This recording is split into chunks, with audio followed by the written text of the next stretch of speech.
The news, good evening. As of tomorrow, Monday, the 22nd of March, the vaccination team will be administering second doses of the Covishield vaccine. As the campaign continues with the second doses of the vaccine, the Seychelles now has high hopes of achieving COVID-19 herd immunity, with over 40% of the targeted population having received their second dose of the vaccines. Seychelles remains amongst the top countries globally to roll out one of the fastest vaccine distribution programs. Nonetheless, it remains a predominant factor that everyone practices the different measures to stop the spread of the COVID-19. The new chairman of the Seychelles Fishing Authority, Mr. Radley Webber, says that the new SFA board will be working very closely with local fishermen in order to develop the full potential of the fisheries industry. He has put emphasis on creating collaborative partnerships with other regional countries when negotiating agreements on fisheries. Mr. Webber was explaining his vision for the SFA while accompanying the Minister for Fisheries, Jean-François Ferrari, who was visiting various facilities for fishermen on Mahé. I was actually quite impressed. There was quite a few facilities that are being built. However, these facilities are going to take a while to be completed. It's also going to cost quite a bit of money.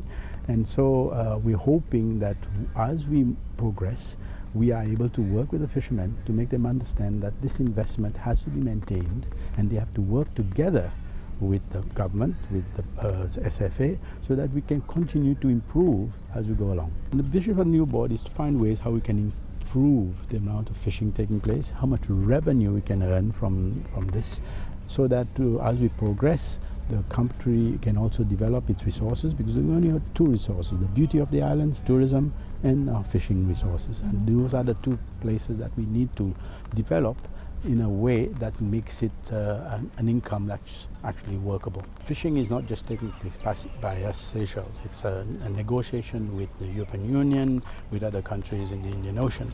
So consequently, when we're negotiating something, it has to be done jointly. Okay, there are countries in the world, for example, I'll give an example of the Pacific Ocean. There are 8 countries in the Pacific Ocean that manage to negotiate together, that they manage to increase their income substantially. Previously, before they had been able to negotiate, their total income per year was about $50 million. Now it's $500 million. Why? Because they found a way of working together, at the same time making sure that resource is not overexploited. In his first pastoral letter for the year, the head of the Roman Catholic Church in Seychelles, Bishop Alain Harel, has called on everyone to do their utmost to ensure the welfare of the family. The document is entitled Small Steps. Bishop Harel has said that through consultations with people from across the country, he'd been encouraged to put emphasis on the many challenges facing the Seychellois families.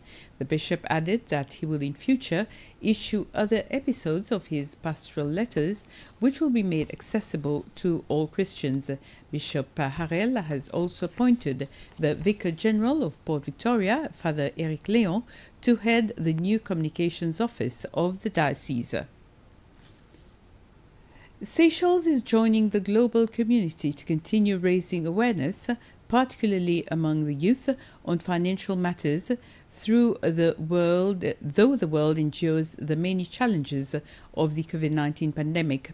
For the 4th consecutive year, the UN Youth Seychelles is spearheading the commemoration of the Global Money Week initiative locally, and the Central Bank is a partner.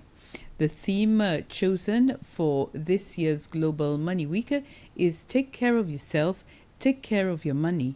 Highlights 2 important aspects: staying healthy and building financial resilience. The world tomorrow celebrates World Water Day, a United Nations Observance Day which began in 1993. Our people have become more aware of the importance of water.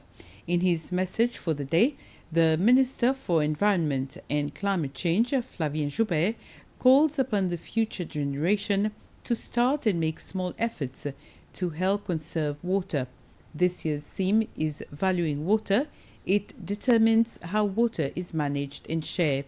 As we cannot go without this precious resource, we all have an obligation to safeguard it for our tomorrow, our children's tomorrow, and everyone's tomorrow. And with this, we end this news summary. We'll be back at 8 for the news bulletin in Creole. Have a pleasant evening.